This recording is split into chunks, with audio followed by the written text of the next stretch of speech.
Hey, great to see you and thank you for joining me for another video. Now, I thought I would take 5 minutes in this video to talk you through the kind of equipment I use the guitars, yeah?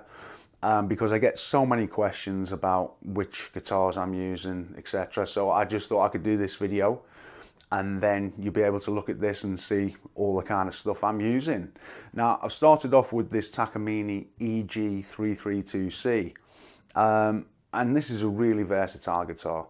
I've done hundreds of gigs on this, and it's really worked in nearly every situation. I've played it in a band situation, in a duo, and solo. And it's nice. It's got the volume because it's kind of got a nice sized body. You know, you've got kind of nice volume, and of course you can do all the picking out and stuff.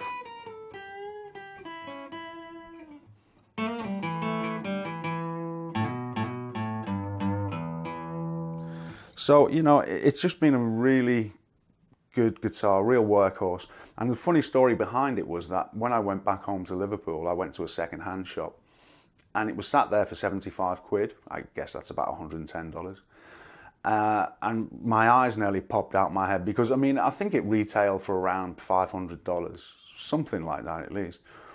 So I couldn't really give the guy the money quick enough really, but then he said, well, the electrics aren't working on it, and so, you know, that's why I've reduced it. Well, I thought, nevertheless, just as an acoustic to have for 75 quid, yeah, I paid him the money and got on my way. And then when I got back, I put a new set of strings on and checked out the pickup under the bridge.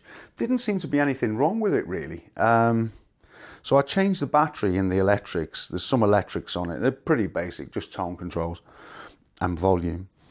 And yeah, put a battery in it, put new strings on it, plugged it in, and it worked. So it was probably the best 75 quid I've ever spent. Okay, so now onto the little Taylor GS Mini. I saw this recently second hand. It was a good price.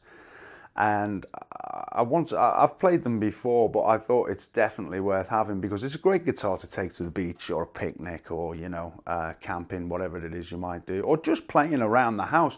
You know, it's so easy to sit on the sofa with or compared to a normal guitar.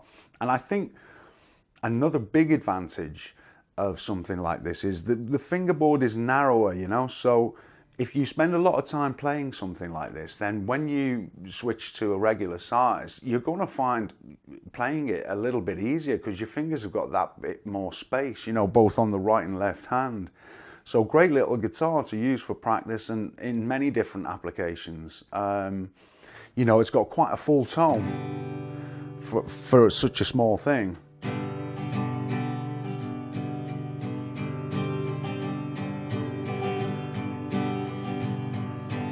So, you know, kind of really nice for strumming.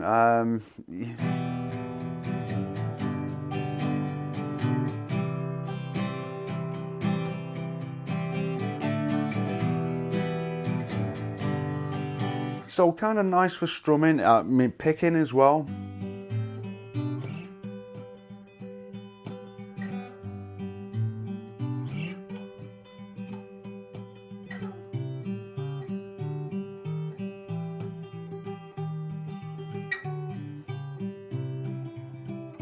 Yeah, so, you know, good for that, and you can also, you know, give it.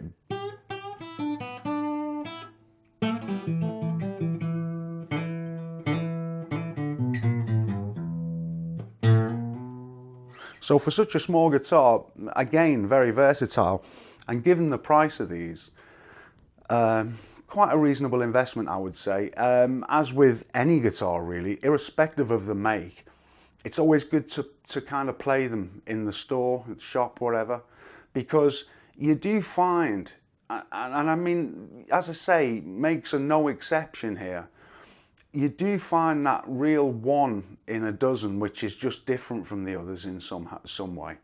And you know, so what I'm trying to say, I suppose, is that in every dozen you're going to get one which is really special, or at least that's been my experience. So I would always recommend going to the store and playing a few of them and see if you can notice any slight differences, because you'd be surprised. So anyway, this is a nice little guitar for the value, for the price and everything. So another thing you might like to check out. Okay, so let's take a look at the next one. Okay, so this is my classical guitar. It's a relatively inexpensive one. It's a Martinez SM200. I mean, it only cost me a couple of £100, so I guess that's $250, somewhere like that. And for the price, you can't really, you get what you pay for pretty much. It's very playable. I've managed to get some nice kind of sounds out of it with various things. And I play all kinds on it. I don't just play classical, but I do quite like classical music. I've been wanting a really nice classical guitar for a long time, and recently just got round to ordering one, which I'm waiting to arrive from the US. I'll keep you posted on that when it comes, give you some details on that one. It's a Cordoba Pro Negra.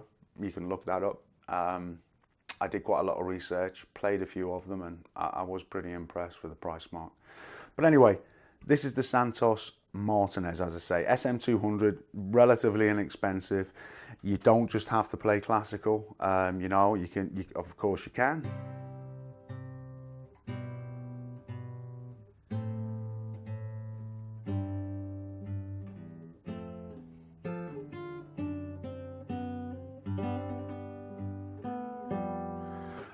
You can play blues and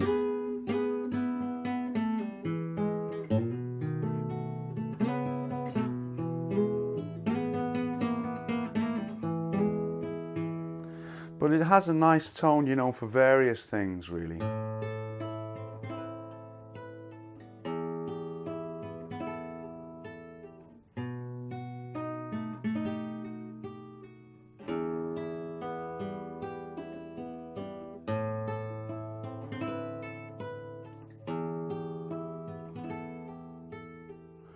Yeah, so as I say, that's the Martinez. I use that for some of my classical stuff, which if you watch those videos, you'll probably notice that. And let's move on to the next. I think this is the final one for this one, so let's move on to that. Okay, so this is the one I get asked most about, and it's the Martin Treble 028. I think they've been making this guitar 70 years plus. Not the Eric Clapton model, obviously, but the Treble 028 itself. It's got an antique finish, looks really nice, obviously. Good materials, as you'd expect from Martin. Spruce top, rosewood back and sides. It's a nice kind of slimish body. I wouldn't say too slim, probably standard. Rosewood back and sides, really nice wood and inlays and stuff. It's got like a V profile neck, so it's like an old-fashioned neck. It's not totally kind of rounded like some of the more modern guitars. As I say, with it being an old guitar, they've used the old style. The tuners are butterbean tuners, and they're just like open back, which is kind of nice. Nothing to go wrong there. They're just basic and functional and good quality. Ebony fingerboard and bridge, rosewood headstock, veneer, and mahogany neck. Nice inlays, herringbone around the edge and stuff like that. For those of you who are interested, I always use the Dario strings. EXPs are really nice. That's a coated string and it lasts considerable time. But even their standard sets are great. So yeah, I use them strings in the main. And that's pretty much it with this. I mean, you will have seen this guitar, me using it in all my videos. So there's not much point me going through all of that kind of stuff with any of them really, because I've used them all, and it was just, because I get asked so much about them and what they are. So hopefully that's given you an idea.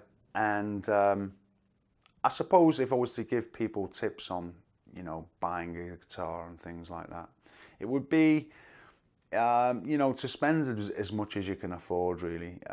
I mean, it's different, if it's just something you're going to pick up periodically, then, maybe don't look to spend too much. But if it's something you truly do feel you're going to do for the rest of your life, then I would suggest you get the best instrument you can afford. I mean, I didn't want to just end up with one of these when I was knocking on death's door. I wanted it as soon as possible so I could play it, because they improve. The soundboard of a guitar improves over time. So, I couldn't buy anything like this, for a long, long time. But it's paid for itself many times over now, and I never regret buying this instrument. And yeah, it's been a really, really good investment. Never kind of lets you down, and it seems the more you play it, the kind of better it sounds in a way. It is a really nice instrument, and of course, you know, Martins speak for themselves and everything. They don't need me to do any extra advertisement for them, unless they want to send me another guitar free of charge, which would be more than happy to have. But yeah, so that's the Treble 028 EC. If you go to your guitar store, have a go. You know, pick these things up and try them, see what you think. May not be for you. There are so many good guitars out there, and you don't have to spend a lot of money. I mean, I've played guitars a couple of $100, which sound great, you know, really nice. So it's just all about how much you're into it, and, you know, whether you're going to try and earn some money from playing live, or, you know, whether you're just doing it for pleasure. But of course, a nice instrument's worth having if it's something that you're going to spend some time doing. So I hope that this has helped you in some small way, and always remember, if you're going to buy an instrument, to try and get to a guitar store and play them. I do advise against ordering online unless that's your only option, you know, because even with these guitars, even with Martins, you know, I played about 6 before I chose this one, because they were different in their own little ways. So always try and play something if you want to buy it.